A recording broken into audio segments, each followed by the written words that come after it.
Hoje a gente vai mergulhar numa passagem bíblica que é, uau, simplesmente incrível, lá de 1 Samuel 26. E olha, isso aqui não é só uma história antiga não, é um estudo de caso poderosíssimo sobre liderança, misericórdia e principalmente sobre aquela sabedoria difícil de saber em quem a gente pode confiar. Vamos nessa. Pensa só nisso por um segundo. Aquela pessoa que te persegue, que quer o seu mal, de repente ela tá ali totalmente vulnerável. O que uma pessoa faria numa situação dessas? Pois é, para um jovem guerreiro, essa pergunta se tornou uma questão de vida ou morte. A gente está falando, claro, de Davi, o futuro rei de Israel.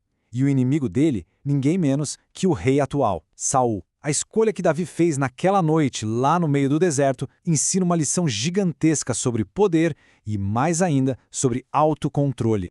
Ok, para a gente entender o peso dessa história, primeiro a gente precisa dar um passo atrás e ver o cenário completo. Isso aqui não era uma briga de igual para igual de jeito nenhum. Era uma obsessão. O rei Saul estava usando toda a máquina do Estado para caçar um homem que ele via como uma ameaça ao seu trono. 3.000! Guarda bem esse número. Pensa só, 3.000 soldados. E não era qualquer soldado não. Eram os melhores de Israel, a tropa de elite, enviados para o deserto com uma única missão: achar e acabar com Davi. A dimensão dessa força contra uma única pessoa só já mostra o nível da paranoia de Saul.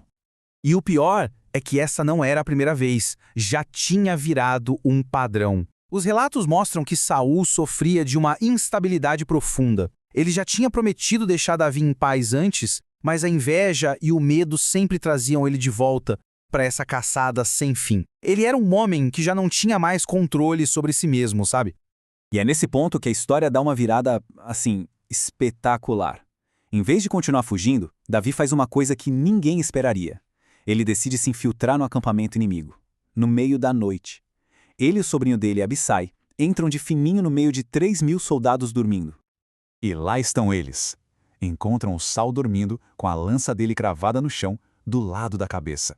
O Abissai que está ali com ele olha para aquilo e pensa: é agora. É um sinal de Deus, uma oportunidade de ouro. Para ele, a solução era simples, rápida e definitiva. E aqui a gente tem um contraste que é a alma da história. De um lado, a visão do Abissai, que é super pragmática, vamos resolver isso agora com violência e acabar com o problema. Do outro, a visão do Davi, que funciona com base em outras regras, vendo tudo pela lente da fé dele. Então, o X da questão é o seguinte: a recusa do Davi não veio do medo nem da fraqueza. A decisão dele foi baseada em um princípio muito profundo. Ele acreditava que por mais que Saul estivesse errado, ele ainda era o ungido do Senhor, o rei que Deus escolheu. E na cabeça de Davi, a justiça, pertencia só a Deus. Ele não ia fazer justiça com as próprias mãos. Só que Davi não ia sair de lá de mãos abanando, claro. Ele precisava de uma prova. E o que ele faz em seguida é simplesmente genial. Uma declaração poderosa, feita não com violência, mas com puro simbolismo. Olha só a sequência dos fatos, como é impressionante. Eles entram, Davi toma a decisão de poupar Saul, e em vez de matar, ele pega as provas, 2 objetos pessoais do rei. E a fuga deles é descrita como um milagre. Um sono profundo vindo do Senhor caiu sobre todo mundo, o que deixa bem claro de que lado a providência estava, né? A simbologia do que Davi fez aqui é de uma inteligência absurda. Pegando a lança, que era o símbolo do poder real de Saul, ele mostrou que poderia ter tirado a autoridade dele. E pegando a bilha de água, que é essencial para a vida, ele mostrou que poderia ter tirado a vida dele. A mensagem, sem precisar de uma palavra, era cristalina. Eu podia ter tirado tudo de você, mas escolhi não fazer isso.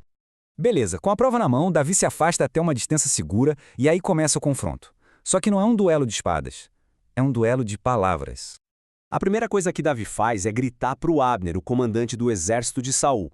Ele joga na cara dele, na frente de todo mundo, a falha gigantesca na segurança. Ele mostra o quão vulnerável o rei estava, e não por causa de Davi, mas pela incompetência da própria guarda. Aí, com essa gritaria toda, Saul acorda. Ele reconhece aquela voz na escuridão. É a voz do homem que ele estava caçando para matar. Imagina a cena, o choque, a confusão na cabeça dele naquele instante. A forma como Davi fala com ele é muito respeitosa, mas ao mesmo tempo é uma acusação direta, na veia. Ele se chama de servo e chama Saul de meu senhor.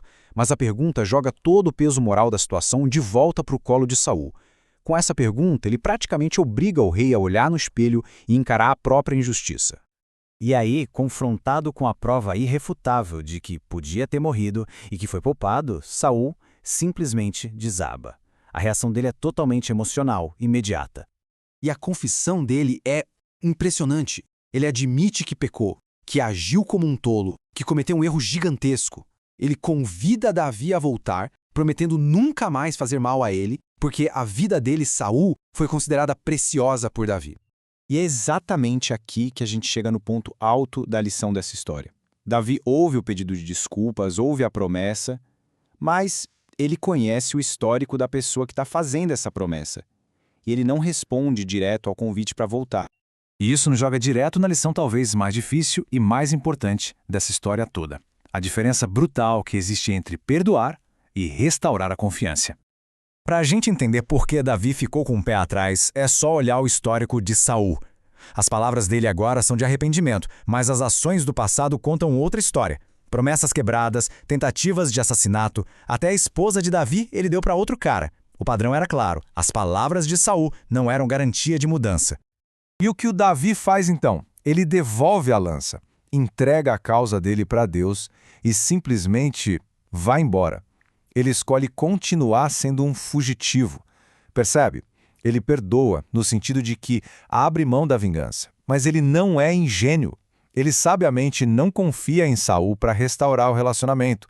Ele entende que, às vezes, a atitude mais segura é manter distância.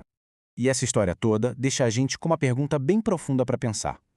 Ela nos ensina que perdoar não significa uma reconciliação cega e imprudente. Então, na vida da gente, como é que se equilibra essa balança entre o chamado para perdoar e a sabedoria de se proteger? Fica aí a reflexão.